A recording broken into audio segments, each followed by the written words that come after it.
Ms. Berner, you didn't tell Senator Graham the truth, did you? Senator, I took an oath to tell the truth, and I have done so faithfully. Now, on February 22nd, 2018, you spoke to the American Constitution Society, and this is what you said. The right to work movement is deeply racist. You said that, didn't you? Senator, I do not have that speech in front of me. I have spoken on a number of occasions about the You history. turned your notes over to us. You didn't read them before you turned them over? Senator, I've spoken on a number of occasions about the history. I was not speaking about... Are you saying that you didn't say that? Senator, I've spoken on a number of occasions about Yes, the ma'am. history. Are you saying that you didn't say that? I have turned over all of my notes from my speeches. I don't think you're telling the truth, Ms. Berner. Let me ask you another question. Do you remember Mindy Sturgey? No, sir, I do not remember. I'm embarrassed you don't remember her. She was one of your union members. She alleged that she was the victim of sexual discrimination at one of your local unions. This is what she said. She alleged that one of the executives there asked her, quote, if she enjoyed rough sex and bondage. She said that the chapter president, Mr. Dave Regan, asked her, quote, does the carpet match the drapes? And, quote, what would you do for some jewelry? She alleged that Mr. Regan told another staffer, quote, that the only way she is getting a job is if she sucks my member of the male anatomy. Another employee said in an affidavit that Mr. Reagan, quote, went around asking women if he could sniff their panties, close quote, at an October 2017 work party. She said another executive, quote, grabbed my upper thigh while I was driving. And she wrote you and asked you to investigate. And you said no, didn't you? Senator, I have dedicated my career to representing women and families. That has been my work. You said no, didn't you? Senator, you told her that let her own chapter represent or investigate its own misconduct, didn't you? Senator, I'm going to give you additional time, but I want the witness to be able to fully answer the question. Senator, the letter that you are quoting from, I wrote in my capacity as counsel to my client. It was the position of my client, and I was acting as an advocate. You refused to investigate, though, didn't you? Senator, I believe that I have faithfully adhered to my obligations as an attorney for my client. I don't think Ms. Sturgis would agree with you. In fact, Mr. Reagan, the chapter president, is still the president, isn't he? I believe. You don't even know? Dave Reagan is the president of one of our local union, of one of SEIU's local unions. Yes. Wow. Mr. Mangy.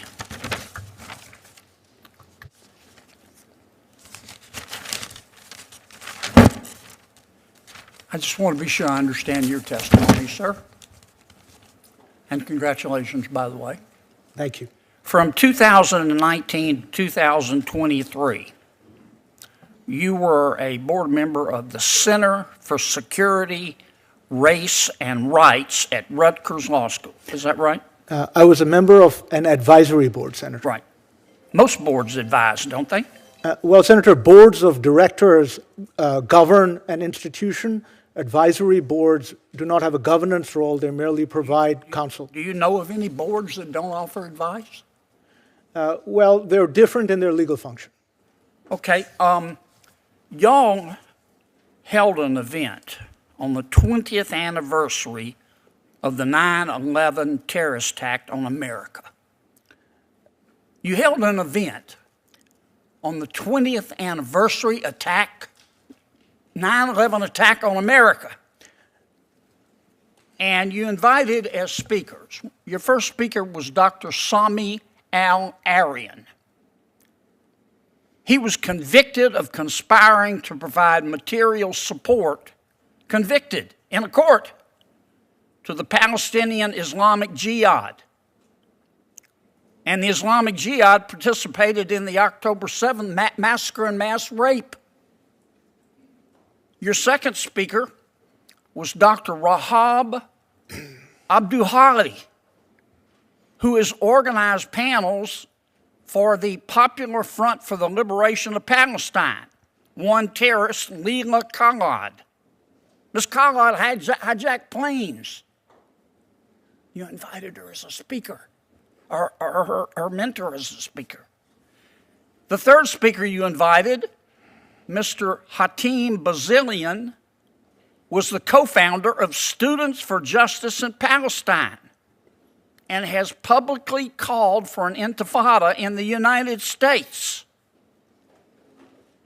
Is this the way you celebrate 9/11? Have I said anything that was inaccurate? Yes, Senator. Tell me.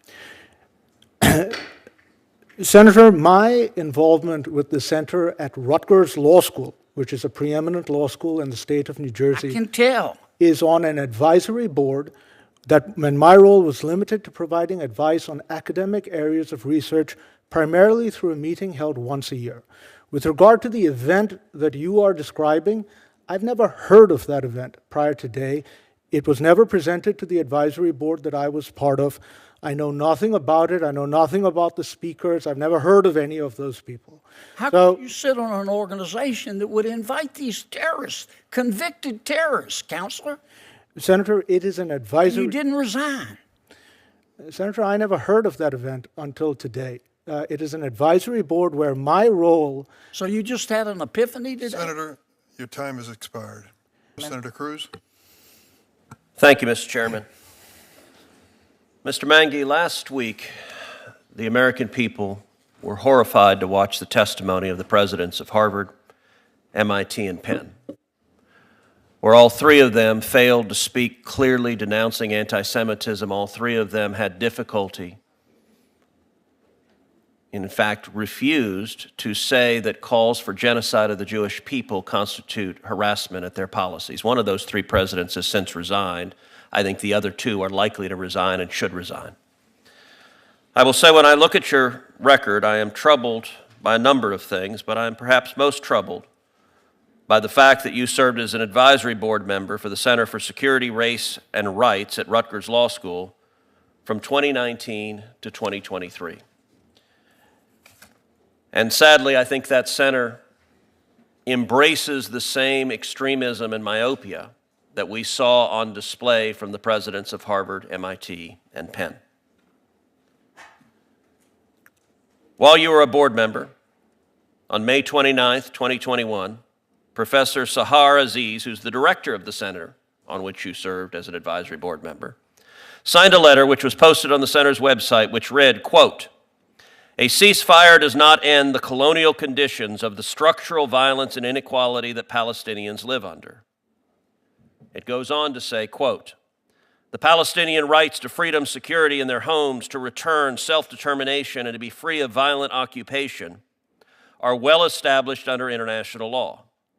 The language of both-sidedness, of timeliness, or religious conflict, with moments of escalation, erases the military, economic, media, and diplomatic power that Israel, as an occupying force, has over Palestine." Do you agree with those sentiments? Senator Cruz, let me say first, with regard to the genocide issue that you raised, any calls for genocide of any people are absolutely horrific. Horrific. And there could be nothing that is more contrary and antithetical to everything that I stand for. Now, Good. with regard to the center, as I mentioned earlier, I served on an advisory board Its function was to meet approximately once a year and to focus on what areas of academic research at Rutgers Law School might be productive to engage in. For example... So you signed up to be on an advisory board and you just didn't know what they were doing? You just didn't treat the responsibility very seriously? The responsibility, Senator, was to advise on areas of academic research, not So on I the want to day-to-day... return, you're a practicing lawyer, I want to return to the question I asked. Yes. Which is, do you agree with the sentiments that I just read you from the director of the center on whose advisory board you served? Senator, I have no knowledge of that speech or statements that you're referencing. Do you believe that Israel is an occupying force in Palestine? Senator, the history of that region is very complex, and I don't claim to be an expert in it. All right, let me ask you this. Same letter posted by the same director, quote, "We are in awe of the Palestinian struggle to resist violent occupation, removal, erasure, and the expansion of Israeli settler colonialism." Do you agree with that sentiment? I'll give you the same answer, Senator, You don't know? which is that is a very complex history in the Complex, it region. needs context? No, it means it is a history that is the domain of policymakers. So no, it is not. Israel is not a violent occupier engaged in settler colonialism. That is a political statement, and you are unwilling to disagree with it, which suggests there's a reason you were on that board. There was a reason. It's actually quite remarkable that you're not even willing to disclaim the statement, "We're in awe of the Palestinian struggle to resist in light of October 7th. Senator, I stated this earlier, but let me repeat it because I think it's critically important. Do you condemn the atrocities of the Hamas terrorists? Yes, that's what I was about to address, Senator. And is there any justification? Is there any justification for those atrocities? Senator, I'll repeat myself. The events of October 7th were a horror involving the deaths of innocent civilians. That is contrary... I'm going to ask the question again. Is there any justification for those atrocities? That was going to be my next sentence, Senator, which is, I have no patience, none, for any attempts to justify or defend those events. Well, let me ask you this. What do you think about the fact that the center on whose board you served hosted, on the 20th anniversary of September 11th, an event with a convicted terrorist who pleaded guilty? Dr. Sami al-Iranian was convicted of conspiracy to contribute services or benefits to a terrorist organization, and Dr. Hatem Bazian explicitly called for intifada against the United States. Do you agree with those sentiments? Senator, I'd like to say two things on that point. Number one, on 9/11, I was in New York. I saw what happened. It was my city that was attacked.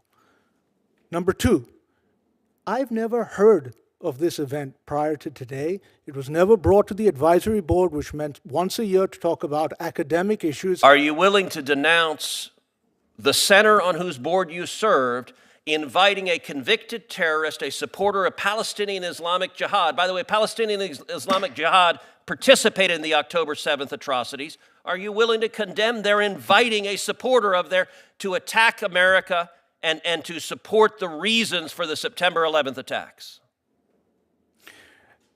Senator, I don't think anyone can feel more strongly about what happened on 9/11 than someone who was there, who saw with their own eyes smoke billowing from their towers. But you won't condemn this. Senator, let him complete his answer, would you? Your time He's is filibustering and not answering He's questions. not And so I'm going to filibustering. ask him to answer the question I ask instead of giving a speech on a different topic. And Mr. Chairman, you do this all the time. I do. When a question is going badly for a Democrat witness, you jump in and try to save the witness. He knows how to answer a question. When I ask a question, he gives a speech on a different topic because he doesn't want to answer it. My question is simple.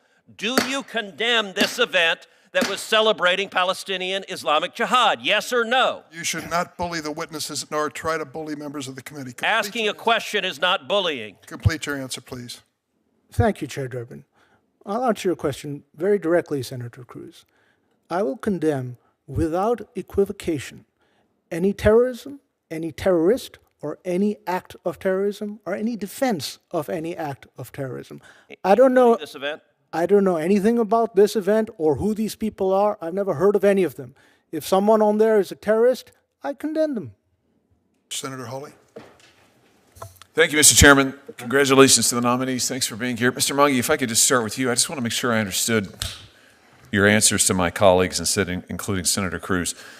Let me just read you something. I just want to know if you agree with this or not. This should be simple. Here's a statement. The demand to center Israel's right to self-defense, that's in scare quotes, self-defense, erases the colonial context and delegitimizes the Palestinian right to resistance. We are in awe of the Palestinian struggle to resist violent occupation, removal, erasure, and the expansion of Israeli settler colonialism. Do you agree with that, yes or no? I realize you didn't write it, and you may not know who the author is, may never have heard of these people before. I just want to know, does this represent your view, yes or no? Senator, any attempt to justify what happened on October 7th, I have absolutely no... Well, that's not the context here. This is talking about any discussion of Israel's right to self-defense erases the colonial context. It's calling Israel a colonial state. So could we just answer my question? Do you agree with this, yes or no? Senator, I don't claim to be an expert on the Middle East. I don't have the historic or regional expertise. Sounds like a maybe. That's a maybe? Maybe you agree? Can No. we get a yes or a no? Each say this is a policy question or a question for foreign expert. That's what I don't understand. By the way, this was written by the director of the center you sat on the board of, that you advised. This is the director, not some random professor, the director, who published it in an open letter. So when you say it's a policy, what's the policy about calling Israel a violent settler colonialist state? Why is that a policy question? Senator, that is not a statement that I had any involvement with. Okay, good. So would you condemn it then? You say this does not represent your views.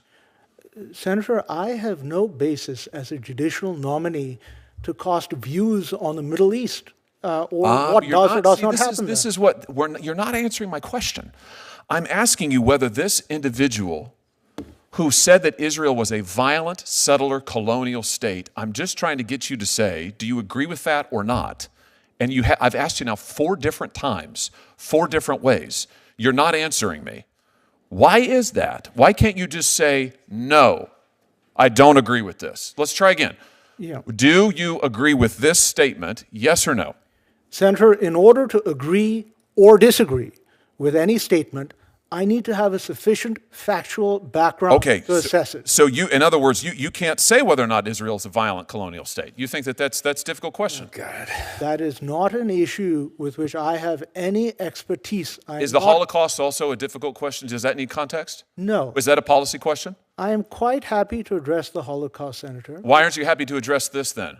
Why is it that an individual on the center that you directed who calls Israel a violent colonialist state, those are racist comments, why can't you condemn that? I don't understand it. You won't answer my questions, you won't answer Senator Cruz's questions, you wouldn't answer Senator Kennedy's questions. I don't understand why this is complicated. Senator, I'm Pakistani. I didn't grow up in the Middle East. I didn't either. I didn't either, but that doesn't mean that I can't say that somebody who says that a Jewish state is a violent colonialist enterprise is wrong. This isn't a policy question, it's a moral question. This is a moral issue. Senator, I am not in a position to make any policy pronouncements about actions in the Middle East. Does Israel have a right to exist? Yes. Should American Jews be safe in their homes and on their campuses? Senator, there is Just no yes one. or no, please. Spare me the lectures. Yes or no? Did you advise against this letter? You sat on the advisory board. Did you advise against it? I never even heard of that letter. How is that possible? What did you do on this board for all these years?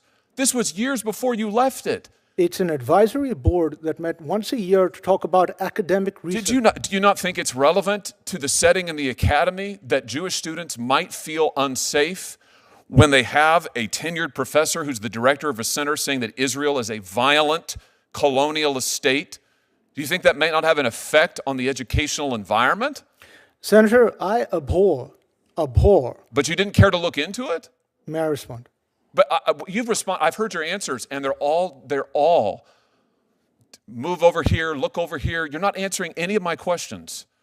And I can't figure out why. I can't figure out why you won't just say that this was wrong. So you didn't advise against it. You didn't condemn it. You didn't look into the center's activities. Do you regret that? Do you regret not at the time taking a moral stand against these frankly racist condemnations of Jewish Americans, Jewish people in the state of Israel? Do you think it was wrong for you to be silent?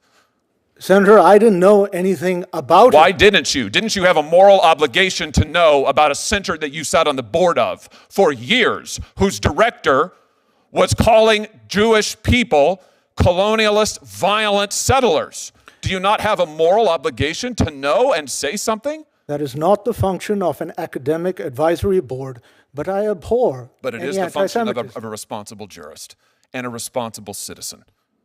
And I would just suggest to you that you failed it. And your inability to just say, this was wrong, this shouldn't have been said, this kind of language and rhetoric is what has led directly to Jewish American students now being called out on campuses, in classrooms, told to stand up and go and stand in a corner because they need to feel what it's like to be colonized. I'm sure you've seen the reports of this happening across the country.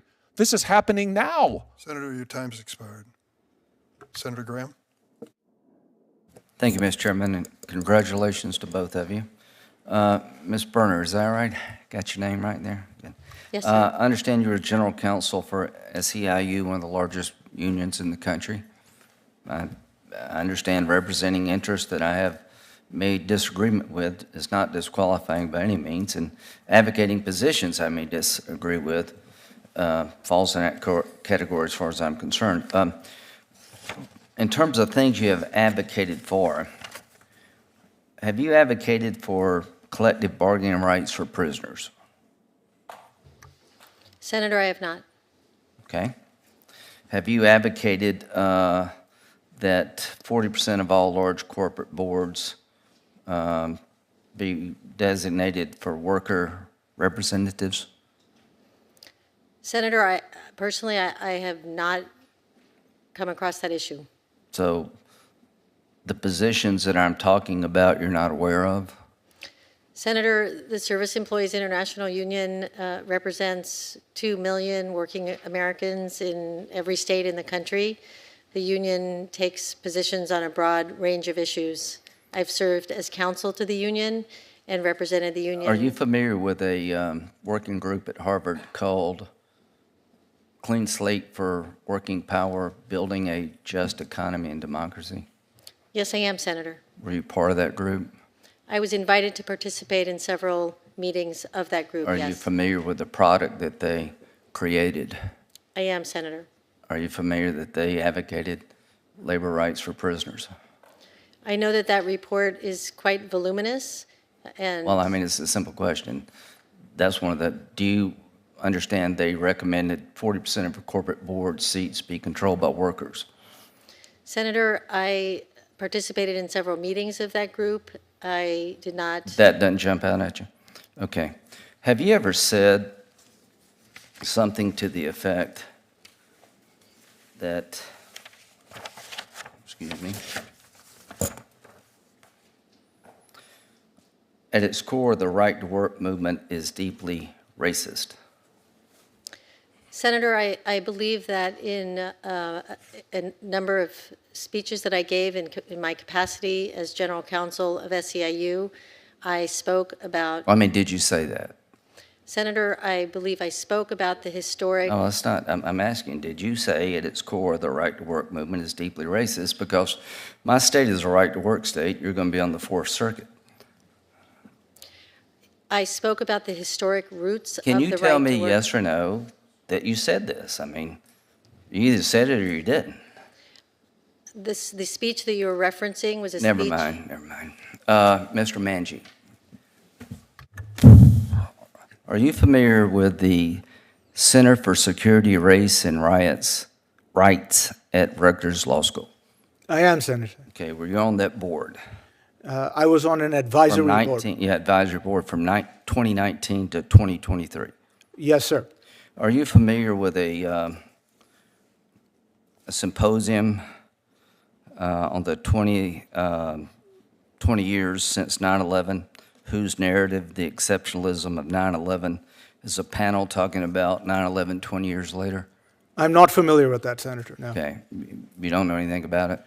No, Senator, I was on an advisory board which met once a year, and its goal was to talk about what areas of academic focus would be useful for the You're Senate. not aware that the board that you're advising was one of the co-sponsors whose narrative 20 years later that had panelists, including someone who was convicted for providing